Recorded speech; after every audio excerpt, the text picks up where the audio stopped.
નમસ્કાર, સીએનબીસી બજાર પર આપનું સ્વાગત છે. આપ જોઈ રહ્યા છો પ્રોપર્ટી ગુરુ અને હું છું ઝરણા અખંટી. તો પ્રોપર્ટી ગુરુના એપિસોડની અંદર આજે આપણે ખાસ વાત કરવાના છે મુંબઈમાં રિયલ એસ્ટેટની ચર્ચા આપણે ખાસ કરવાના છે, પરંતુ એમાં જે ખાસ મહત્વનો મુદ્દો છે કે મુંબઈની અંદર રીડેવલપમેન્ટની ખૂબ મોટી જરૂર છે.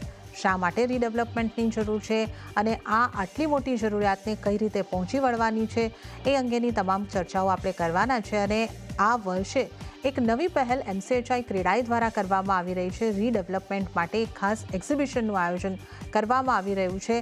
આ કઈ રીતની પહેલ છે, એનાથી કેટલો ફાયદો જે સોસાયટીઝ રીડેવલપમેન્ટ ઈચ્છે છે એમને થવાનો છે, એ તમામ અંગેની આજે આપણે ચર્ચા કરવાના છે. આ ચર્ચામાં આપણી સાથે જોડાઈ રહ્યા છે ક્રેડાઈ MCHIના CEO કેવલ વાલમિયા.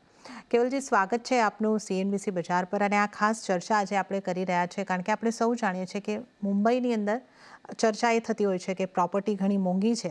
મુખ્ય કારણ ખુલ્લી જમીનનો અહીંયા આગળથી અભાવ છે. હવે મોટો પ્રશ્ન તો અહીંયા આગળથી એ છે કે આમ જોવા જઈએ આપણે, મુંબઈ ખાસું જૂનું શહેર છે જે વિકસ્યું હતું અને એ સમયના ઘણા બધા બિલ્ડિંગો જે છે એને રીડેવલપમેન્ટની ખાસી જરૂર છે. ડેટા પણ જે સૂચવે છે, આપ જો અમને ડેટા પણ જણાવી શકો કે ડેટા કઈ રીતે સૂચવી રહ્યો છે. પણ લગભગ નોટિસો પણ ઘણી બધી હજારોમાં નોટિસો પણ આ રીતના જર્જરિત મકાનને આપવામાં આવતી હોય છે. તો મુંબઈમાં રીડેવલપમેન્ટની કેટલી મોટી જરૂરિયાત છે, કેમ આ પ્રશ્નને અત્યારે વાચા આપવી બહુ જ જરૂરી બની ગઈ છે, આપણે સૌથી પહેલાં ત્યાંથી શરૂઆત કરીએ. ધન્યવાદ ઝરણાબેન, મને અહીં સ્ટુડિયોમાં બોલાવવા માટે. રીડેવલપમેન્ટ એ બહુ જ હોલિસ્ટિક વિષય છે અને આપણે એને થોડોક વિષય ડિટેલમાં સમજશું. જેમ તમે કીધું, મુંબઈ જૂનું શહેર છે અને એ 7 ટાપુઓને ભેગું કરીને બનાવેલું એક શહેર છે. અને આનો જે મોટા ભાગના જે બિલ્ડિંગ્સ તમે મુંબઈ સિટીમાં જોશો તો એ બધા મિનિમમ 50-60 વર્ષથી જૂના બિલ્ડિંગ્સ છે, અથવા એનાથી પણ વધારે જૂના બિલ્ડિંગ્સ આપણને જોવા મળે છે. એસ્પેશિયલી તમે સાઉથ બોમ્બે જોવો કે માહિમ જોવો કે માટુંગા જોવો, કે જે બધા જે જૂના મુંબઈના જે ભાગ હતા એમાં તમે જોશો તો એ બધા જ બિલ્ડિંગ્સ અથવા જે બાંધકામ જે છે એ ઘણા જૂના છે. હવે આ બિલ્ડિંગોમાં લોકો રહેતા હોય છે, લોકો વેપાર કરતા હોય છે. એટલે આપણે એમ કહીએ કે એ બિલ્ડિંગ જે છે એ હેબિટેટેડ છે ઓલરેડી. હવે એ બિલ્ડિંગ જો જૂનું થઈ જાય, એને સ્ટ્રક્ચરલી એ પોસિબલ ના હોય એ બિલ્ડિંગ માટે હજી વધારે વર્ષ કાઢવાનું, તો એ બિલ્ડિંગ જે છે, જૂનું બિલ્ડિંગ જે છે એ ત્યાં રહેતા રહીશો માટે અથવા ત્યાં કામ કરતા લોકો માટે ધોકાદાયક બને છે. એટલા માટે થઈને પહેલો જરૂર એ છે કે લોકોની હેલ્થ એન્ડ સેફ્ટીને ધ્યાનમાં રાખીને BMCએ જૂના બિલ્ડિંગ્સનો સર્વે એ લોકો કોન્સ્ટન્ટ જ કરતા હોય છે. અને એ સર્વેમાં એ લોકોને ધ્યાનમાં આવ્યું છે કે 19,000થી વધારે બિલ્ડિંગ્સ મુંબઈમાં જર્જરિત અથવા ડિલેપિટેટેડ અવસ્થામાં છે અને જેમને નવા બિલ્ડિંગ્સ એમની જગ્યાએ બનાવવાની તાતી જરૂરિયાત છે. એ સિવાય મુંબઈ લેન્ડલોક સિટી છે. તમે મુંબઈની જો ભૂગોળ જુઓ, એની જોગ્રાફી જુઓ તો જે છે લેન્ડ જે છે એ હંમેશા આમ તો જો કે બધા સિટીમાં એવું જ હોય, પણ જે લેન્ડ છે એ છે, આપણે નવું લેન્ડ નથી બનાવી શકવાના એની ઉપર. પણ રોજના 8,000 લોકો, એક આંકડો કે છે અમારા સર્વેનો, કે રોજના 8,000 લોકો મુંબઈમાં આવવાની કોશિશ કરે છે, અહીંયા આવીને કમાવા માટે, રહેવા માટે. હવે આપણે એક ધારી લઈએ કે એના 10% લોકો પણ જો અહીંયા રહી જાય તો 800 લોકો રોજ મુંબઈમાં આવે છે, તો એમના માટે પણ નવા હાઉસિંગ સ્ટોકની જરૂર પડે છે. તો આ બધી વસ્તુઓને સાથે લેતા અને જે નવો development control and planning regulation છે મહારાષ્ટ્ર સરકારે લઈ આવ્યું છે નવેમ્બર 2018થી, એના આવવા પછી બિલ્ડિંગ્સને હાઈરાઇઝ બિલ્ડિંગ્સ બનાવવામાં, એટલે કોઈ પણ નવું બિલ્ડિંગ તમે બનાવો તો એ વધારે ઊંચું બની શકે એવી સુવિધાઓ સરકારે આપેલી છે મુંબઈ શહેરમાં પણ. તો આ બધી વસ્તુઓને જો આપણે સાથે લઈએ તો આપણે જોઈએ છીએ કે રીડેવલપમેન્ટ એ મુંબઈ સેન્ટ્રિક સબ્જેક્ટ થઈ ગયો અને મુંબઈમાં એની ખાસી એવી જરૂરિયાત છે. હવે 19,000 બિલ્ડિંગ, તમે વિચારી શકો છો કે એમાં કેટલા લોકો રહેતા હશે જે જર્જરિત બિલ્ડિંગમાં રહેતા હશે. તો સરકારની પણ એ પહેલ છે અને ક્રેડાઈ MCHIના જે રિયલ એસ્ટેટ ડેવલપર્સ છે એમની પણ એ પહેલ છે કે ભાઈ રીડેવલપમેન્ટને આપણે ખાસું મહત્ત્વ આપીએ. પણ રીડેવલપમેન્ટ છે બહુ કોમ્પ્લિકેટેડ સબ્જેક્ટ છે ઝરણાબેન. અને એના લીધે શું થાય છે કે જે હાઉસિંગ સોસાયટીઝ હોય એમની પોતાની કમિટીઝ હોય, તો એમને વધારે પડતો ખ્યાલ હોતો નથી કે આને કેવી રીતે આગળ વધારવું. તો એ મુજબ રીડેવલપમેન્ટ આજે તમે જોવા જાઓ, જે તમારો પ્રશ્ન છે કે ભાઈ એની ખાસી એવી જરૂરિયાત છે. કોઈ જ બ્રાઉનફિલ્ડ ડેવલપમેન્ટ ત્યાં સિવાય બીજું કંઈ મુંબઈમાં અત્યારે પોસિબલ નથી. ગ્રીનફિલ્ડ ડેવલપમેન્ટ એટલે ખાલી જમીન ઉપર બિલ્ડિંગ બનાવવાનું બહુ ઓછું, ભાગ્યે 1 કે 2% જેવું હશે. પણ એ સિવાય બાકી બધું રીડેવલપમેન્ટ જ છે. એટલા માટે રીડેવલપમેન્ટ મુંબઈ શહેર માટે એક સૌથી મોટી જરૂરિયાત છે આજે, અને એનાથી હાઉસિંગ સ્ટોક પણ વધી શકે છે. ઓકે, તો આપણે મુંબઈ શહેરને રીડેવલપમેન્ટની કેમ જરૂરિયાત છે, આપણે અહીંયા આગળથી કહ્યું કે આ એક મુંબઈ સેન્ટ્રિક ટોપિક છે. મુંબઈ જૂનું શહેર છે એટલે અહીંયા રીડેવલપમેન્ટની પહેલાં શરૂઆત થઈ છે અને ધીમે ધીમે હવે બીજા શહેરોને પણ એની જરૂર પડવાની છે.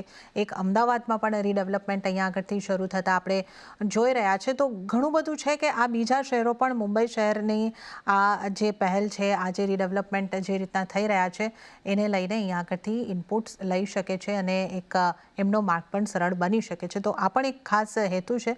પણ કેવલભાઈ, જે આ રીડેવલપમેન્ટનો સબ્જેક્ટ છે, જે રીતે આપણે કહ્યું કે ઘણો મોટો છે, હવે હાઉસિંગ સોસાયટીને પણ જ્યારે આની અંદર જવું હોય, એટલા બધા પ્રશ્નો હોય છે, એટલી બધી મૂંઝવણો હોય છે અને એક સોસાયટીની મિટિંગથી શરૂ કરીને એમની એક સહેમતિ બનાવવાથી લઈને ડેવલપર શોધવાની ને એમાં ઘણી બધી ભૂલો પણ થતી હોય છે.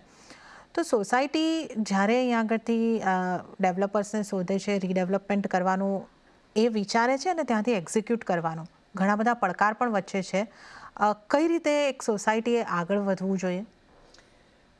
ઝરનાબેન, બહુ મહત્વનો પ્રશ્ન છે આ. અને ઘણી બધી હાઉસિંગ સોસાયટીઝના લોકો પણ અમારી પાસે આવીને આ જ પ્રશ્ન પૂછતા હોય છે. કેવું હોય છે કે હાઉસિંગ સોસાયટીની જે કમિટી હોય છે એ એવા માણસોની બનેલી હોય છે કે જે લોકો પોતાના ક્ષેત્રમાં ચોક્કસપણે નિષ્ણાત હોઈ શકે છે, પણ રિયલ એસ્ટેટમાં કદાચ એમને વધારે જ્ઞાન ન હોય, અને એવા લોકો સાથે મળીને એક સોસાયટી સરસ રીતે ચલાવતા હોય છે.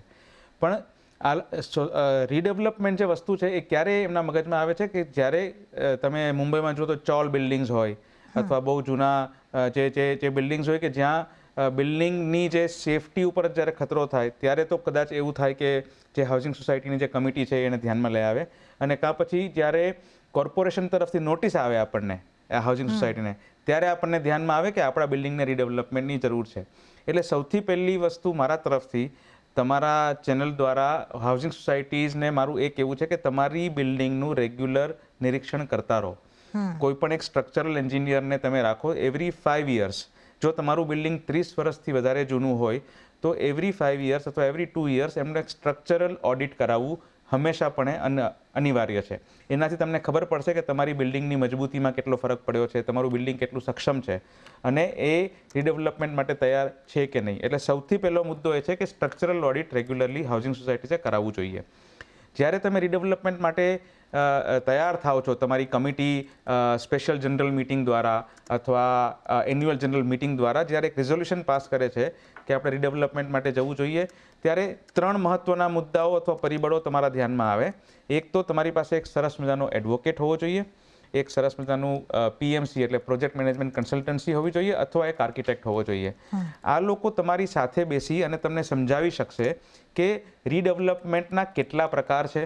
કારણ કે development control and planning regulations Maharashtra સ્ટેટનું જે છે એમાં રીડેવલપમેન્ટ માટે અલગ અલગ સેક્શન્સ બનાવ્યા છે. એનું એક ક્લોઝ નંબર છે 33 ઓફ DCPR. એની અંદર 33(5), 33(7), 33(9), 33(11), 33(7)B એવા અલગ અલગ પ્રકારના રીડેવલપમેન્ટના ક્લાસિફિકેશન્સ થયેલા છે. તો હાઉસિંગ સોસાયટી માટે બહુ સમજવું જરૂરી છે કે એમનું બિલ્ડિંગ અથવા એમનું જે એસ્ટેટ જે છે એ કયા ક્લોઝમાં ફિટ બેસે છે.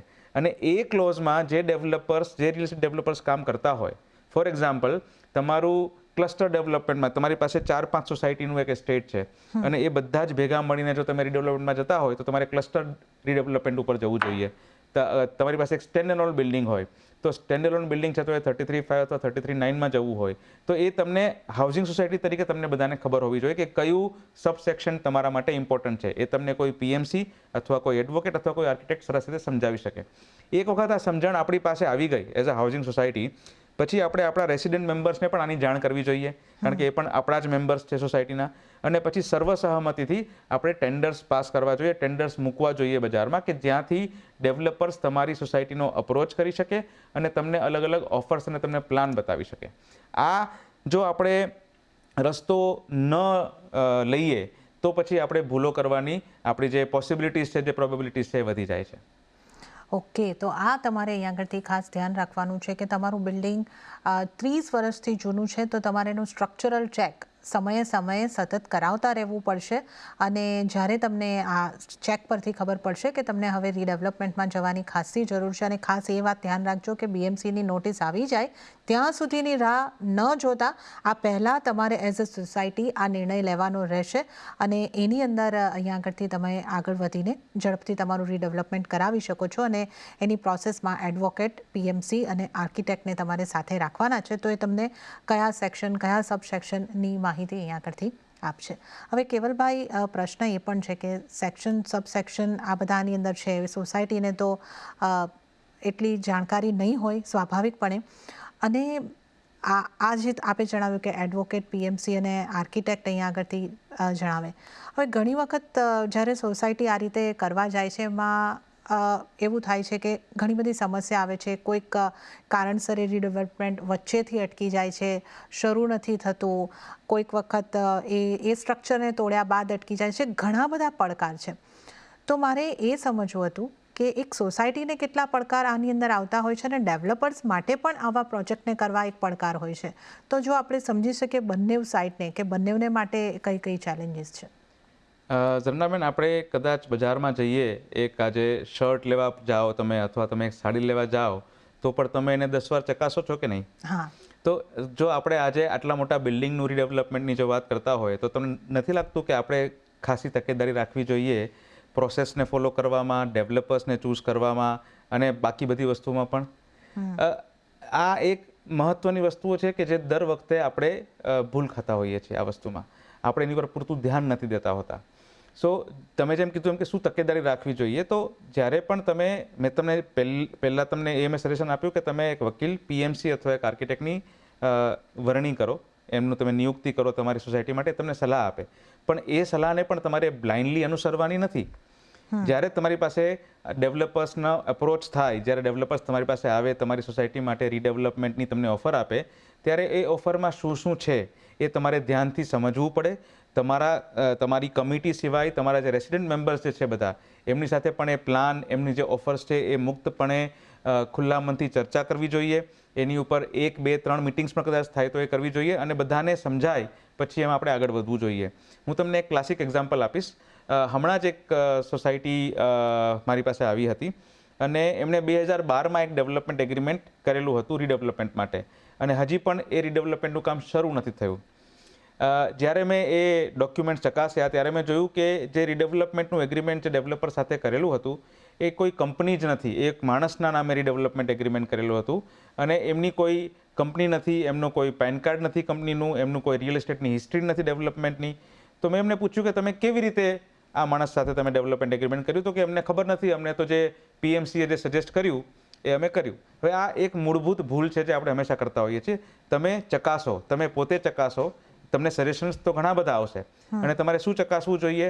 એ ડેવલપમેન્ટ કંપની એટલે જે બિલ્ડર જેને આપણે કહીએ આપણે રોજની ભાષામાં, એ બિલ્ડરે કેટલા બિલ્ડિંગ્સ અત્યાર સુધીમાં બનાવ્યા છે, કેટલા પૂર્ણ કર્યા છે, કેટલા રીડેવલપમેન્ટના કામ કર્યા છે જેમાંથી એમણે શું કહેવાય કે લોકોને પજેશન આપી દીધા છે, એમને કોઈ રેરામાં એમના કોઈ કેસીસ ચાલુ છે તો કેવી જાતના કેસ ચાલુ છે. આ બધી જાતની માહિતી આપણે ભેગી કરવી જોઈએ as a housing society. Not only relying on the PMCs and the advocates, પણ એક થોડુંક મૂળભૂત સુવિધા, અને સરકાર તમારી સાથે છે આ વસ્તુમાં. સરકારે રેરાની વેબસાઇટ તમને આપી છે. તમે કોઈ પણ ડેવલપરનું નામ તમે કદાચ નાખશો તો તમને એની માહિતી તમને ત્યાં મળી જાય છે. એટલે આ મૂળભૂત આપણે જે સર્ચ કરવું જોઈએ એ આપણે બિલકુલ કરવું જોઈએ અને એમાં ભૂલ ન ખાવી જોઈએ. એટલે જે નાના નાના ચેક પોઈન્ટ્સ છે એ જો આપણે ચકાસીએ તો આપણે કોઈ પણ ડેવલપરને એક સામાન્ય માણસની ભાષામાં પણ પરખી શકીએ છીએ. કેવલભાઈ, પણ હવે મને એવું લાગી રહ્યું છે કે આ વર્ષે તમે એઝ અ એમસીએચઆઈ ક્રેડા એક નવી પહેલ કરી રહ્યા છો. રીડેવલપમેન્ટને માટે એક એક્ઝિબિશન, એક એક્સપોનું આયોજન કરી રહ્યા છો. તો આ કદાચ એવો મંચ હશે કે જે આ બધી સમસ્યાઓનું એક સરળ એક નિરાકરણ આપી દેશે અને સોસાયટી અને ડેવલપરનો સીધો સંપર્ક આ રીતે થઈ શકશે.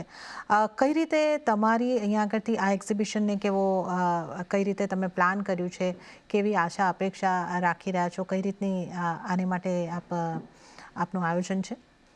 સો Maharashtra chamber of housing industry એક 40 વર્ષથી વધારે જૂની સંસ્થા છે અને એની અંદર આજની તારીખે 2200 એટલે 2200થી વધારે રિયલ એસ્ટેટ ડેવલપર્સ જોડાયેલા છે અને આ સંસ્થાની એક હંમેશા એક પહેલ રહી છે કે હાઉસિંગ સેક્ટરને કેવી રીતે આપણે સારું બનાવી શકીએ, કેવી રીતે એને વધારી શકીએ અને લોકોને મૂળભૂત સુવિધાઓ કેવી રીતે આપી શકીએ એની ઉપર આ સંસ્થા કામ કરી રહી છે.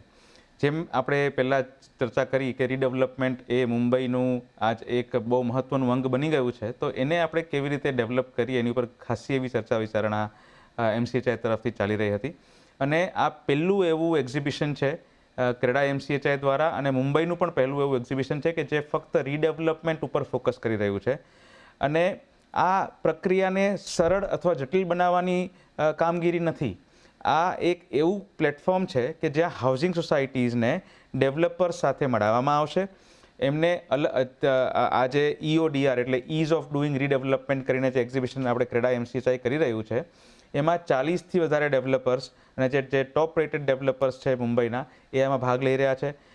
500થી વધારે હાઉસિંગ સોસાયટીએ ઓલરેડી રજીસ્ટર કરી નાખ્યું છે અને હજી આપણે જેમ અત્યારે વાત કરી રહ્યા છીએ ત્યારે પણ રજીસ્ટ્રેશન ચાલુ છે. એટલે મારી એવી આશા છે કે 800થી વધારે હાઉસિંગ સોસાયટીઝ એમાં રજીસ્ટર થઈ જશે. 28 સપ્ટેમ્બર 2024ના જીઓ કન્વેન્શન સેન્ટરમાં આ એક્ઝિબિશનનું આયોજન છે. અને પ્રયત્ન એ છે કે આ હાઉસિંગ સોસાયટીઝને સાચી માહિતી મળે, ડેવલપર્સને તરત હાઉસિંગ સોસાયટીઝ પાસેથી ઇન્ફોર્મેશન મળે અને હાઉસિંગ સોસાયટીઝ ચેક કરી શકે બધા ડેવલપર્સને. જેમ મેં તમને પહેલા પ્રશ્નના જવાબમાં કીધું કે કોણે કેટલું કામ કર્યું છે, કોણે કેટલા બિલ્ડિંગ્સ બનાવ્યા છે, એમની હિસ્ટ્રી શું છે, એમનું પ્રોજેક્ટ હિસ્ટ્રી શું છે, આ બધું આપણને ત્યાં એક મંચ ઉપર મળી જશે. અને rather then going to one developer અને પછી એમની સાથે ચર્ચા કરીને બીજા ડેવલપર પાસે જવા કરતાં અહીંયા તમારી પાસે 40થી વધારે ઓપ્શન્સ છે, જ્યાં તમે બધા સાથે ચર્ચા કરી શકો છો. તમારી ડેવલપમેન્ટની, તમારા હાઉસિંગ સોસાયટીની ફાઇલ્સની તમે આપ લે કરી શકો છો અને એકબીજાને જો સરખું લાગે તો તમે આગળ કામ કરી શકો છો એમની સાથે. એટલે એક પ્લેટફોર્મ પ્રોવાઈડ કરવાની એક ઈચ્છા હતી જે અહીંયા પૂરી થઈ રહી છે. અને મને લાગે છે કે આ એક અભૂતપૂર્વ પગલું છે, કારણ કે રીડેવલપમેન્ટ સ્પેસિફિક કોઈ પણ એક્ટિવિટી હજી સુધી મુંબઈમાં થઈ નથી.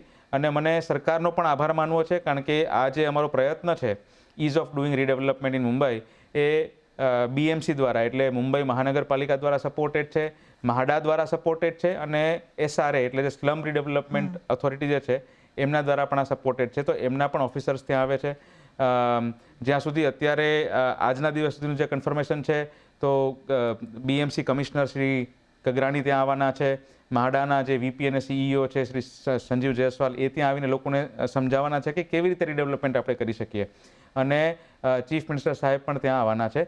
તો પ્રયત્ન એવો હતો કે સરકાર, MCHI અને હાઉસિંગ સોસાયટીઝ બધા સાથે આવે અને રીડેવલપમેન્ટને વધારે સારી રીતે સમજે અને બધા જ ડેવલપર્સને એક પ્લેટફોર્મ ઉપર મળે, જેનાથી રીડેવલપમેન્ટ કરવાનું જે હાઉસિંગ સોસાયટીઝનો જે મૂળભૂત પ્રશ્ન છે કે કેમ કરવું અને કોની સાથે કરવું, એ આસાન થઈ જાય. એટલે કેવલભાઈ, આ વસ્તુ હું સમજી ગઈ કે અહીંયા આગળ ડેવલપર અને જે સોસાયટીઝ છે એ એક મંચ ઉપર અહીંયા મળવાના છે. તો જે રીતે આપણે પ્રોસિજરની વાત કરી કે આપણે એક ટેન્ડર બહાર પાડતા હતા અને ડેવલપર અહીંયા આગળ સોસાયટીનો સંપર્ક કરતો હતો, એક સમયે એક સોસાયટીનો સંપર્ક, એક ડેવલપરનો સંપર્ક સોસાયટી સાથે થતો હતો અને એના પર વિચારણા કરતા હતા. તો અહીંયા 40 જેટલા ઓપ્શન્સ છે એમની સાથે, અને એમને જે ઓપ્શન ત્યાં યોગ્ય લાગશે એમની સાથે કઈ રીતે આગળ કાર્યવાહી કરી શકે આ એક્ઝિબિશનના મંચ ઉપર. એક વખત તમે તમારી ફાઇલ લઈ જાઓ તમારા હાઉસિંગ સોસાયટીની, તમારા બિલ્ડિંગની, એટલે ત્યાં આપણે 40થી વધારે ડેવલપર્સ ત્યાં હશે, તમે એમની સાથે ચર્ચા કરી શકો છો. હવે દરેક ડેવલપર દરેક માઇક્રો માર્કેટમાં કદાચ એક્ટિવ ના હોય, એટલે તમે એ પણ સમજી શકો. ફોર એક્ઝામ્પલ, તમારી હાઉસિંગ સોસાયટી કાંદિવલીમાં છે, તો કાંદિવલીમાં જે કોઈ પણ ડેવલપર કાર્યરત હોય એ તમને મળશે ત્યાં ઝોનિંગ મુજબ, અને તમે એમની સાથે ચર્ચા વિચારણા કરી શકો છો, તમે તમારા બિલ્ડિંગની માહિતી એમને આપી શકો છો. એટલે આ એક પ્રોસેસ શરૂ થવાની છે આ એક્ઝિબિશનથી. અને એક વખત તમારા હાઉસિંગ સોસાયટીની ડિટેલ્સ તમે ડેવલપરને આપો, પછી ડેવલપર એનું ડ્યુ ડિલિજન્સ કરે, રાઈટ, કે ભાઈ આ જે હાઉસિંગ સોસાયટી રીડેવલપમેન્ટ માટે આવી છે એમાં કેટલા લોકો રહે છે, કેટલા ફ્લેટ્સ છે, કેટલી દુકાનો છે. આ બધી એક લાંબી પ્રોસેસ છે, પણ એ લાંબી પ્રોસેસની શરૂઆત અહીંયાથી થઈ શકે છે અને તમે એક સાથે ઘણા બધા ડેવલપર્સને મળી શકો છો. એ સૌથી મોટી એની ઉપલબ્ધિ છે. એટલે એક વખત અહીંયા મળ્યા પછી જે પણ ડેવલપર અને હાઉસિંગ સોસાયટી એકબીજામાં ઇન્ટરેસ્ટ દેખાડી શકશે, એ પછી એક્ઝિબિશન પછી પણ મળી શકશે અને આ પ્રોસેસને આગળ વધારી શકશે. જી, તો આ એક મુદ્દાની આપણા એક્ઝિબિશનની જ્યારે વાત કરીએ તો આ એક એવો પ્લેટફોર્મ છે કે જ્યાં સોસાયટી સીધું ડેવલપર્સને મળશે, સરકારના અધિકારીઓ પણ ત્યાં તમારે માટે હાજર રહેવાના છે, તો જેનો લાભ ચોક્કસથી તમે લઈ શકો છો. પણ આજે આપણે જ્યારે કેવલભાઈ ચર્ચા કરીએ છીએ ને, એક ખાસ મુદ્દો કે જે હાઉસિંગ સોસાયટી છે કે જે જૂના ઘરના ઓનર્સ છે, એક એ રીતનો માહોલ પણ હોય છે કે જૂના બિલ્ડિંગ જેમની પાસે છે એમની આશા અપેક્ષા રીડેવલપમેન્ટથી હોય છે એ ક્યાંક વાસ્તવિક નથી હોતી અને બહુ જ વધારે આશા અપેક્ષાઓ રાખતા હોય છે અને ત્યારબાદ સમસ્યાઓ એટલી વધતી જાય છે ડિસિઝનને લઈને પણ અને ઇન પ્રોસેસ પણ ઘણી બધી. તો કેટલી આશા અપેક્ષા હોવી જોઈએ એ અંગે જો આપ અમને થોડું જણાવી શકો. જી, આ એક બહુ ઇમ્પોર્ટન્ટ પ્રશ્ન છે ઝરનાબેન. અને મેં પણ ઘણી વખત એવું સાંભળ્યું છે કે જ્યારે રીડેવલપમેન્ટ શબ્દ સાંભળે હાઉસિંગ સોસાયટીઝના મેમ્બર્સ, ત્યારે એમના મગજમાં એક જ વસ્તુ આવે કે મને મોટું ઘર મળશે, જે બિલકુલ ખોટું નથી. મોટું ઘર બિલકુલ મળે, પણ કેટલું મોટું મળવું જોઈએ એ સબ્જેક્ટિવ છે. મારી પાસે ઘણા બધા લોકો આવે એમ કહીને કે ભાઈ રીડેવલપમેન્ટ મતલબ અમને ડબલ સાઇઝનું ઘર મળશે. હવે આ સદંતર ખોટી માહિતી છે અને એવું ક્યાંય જ થતું નથી. જનરલી કેવું હોય છે કે કોઈ પણ ડેવલપર આની ઉપર તમને જ્યારે ઓફર આપે ત્યારે એની ઉપર વિવિધ પરિબળો કામ કરતા હોય છે. એક કયું માઇક્રો માર્કેટ છે, તમે બેન્ડ્રામાં રહો છો, તમે થાણામાં રહો છો, તમે કાંદીવલીમાં રહો છો, તમે બોરીવલીમાં છો, ક્યાં તમારું બિલ્ડિંગ છે, ત્યાં બાયલો શું કહે છે, તમે કેટલી હાઇટનું બિલ્ડિંગ બનાવી શકો છો. હવે સમજી લો એક 100 ફ્લેટનું જૂનું બિલ્ડિંગ હોય તો મારે 100 ફ્લેટ તો બધાને આપવાના જ છે, પણ એ સિવાય મને બીજા કેટલા ફ્લેટ બનાવવા મળશે જે વેચીને હું આનો ખર્ચો કાઢી શકીશ એઝ અ ડેવલપર, એ પણ એક બહુ મહત્વનું પરિબળ છે. એટલે જેવી રીતે બિલ્ડિંગમાંથી જે રીતના રિટર્ન્સ આવતા હોય એ રીતની ઓફર જનરલી રેસિડન્ટ્સને મળતી હોય છે.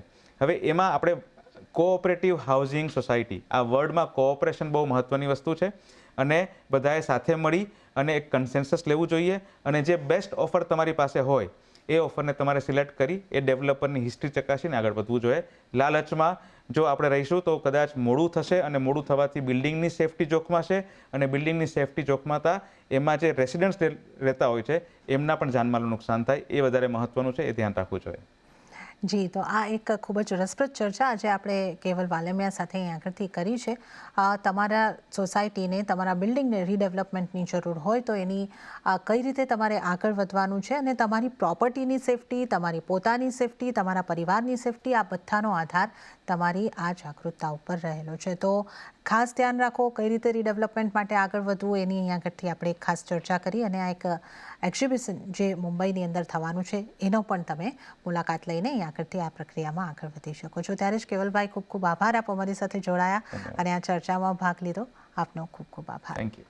તો આ સાથે જ પ્રોપર્ટી ગુરુના આ એપિસોડમાં તો હાલ પૂરતું આટલું જ, પરંતુ આપના રિયલ એસ્ટેટને લગતા, ઘરના ખરીદ વેચાણને લગતા, રીડેવલપમેન્ટને લગતા પણ કોઈ સવાલ હોય તો અમને લખી મોકલાવો. અમારું ઈમેલ એડ્રેસ છે propertyguru@nw18.com. નિષ્ણાતો પાસે અમે તમારા સવાલોને વાચા આપવાની પૂરેપૂરી કોશિશ કરીશું. તો આ સાથે જ આ એપિસોડની અંદર હાલ પૂરતું આટલું જ. હાલ મને આપશો રજા. વધુ અપડેટ અને સમાચારો માટે આપ જોતા રહો CNBC બજાર. નમસ્કાર.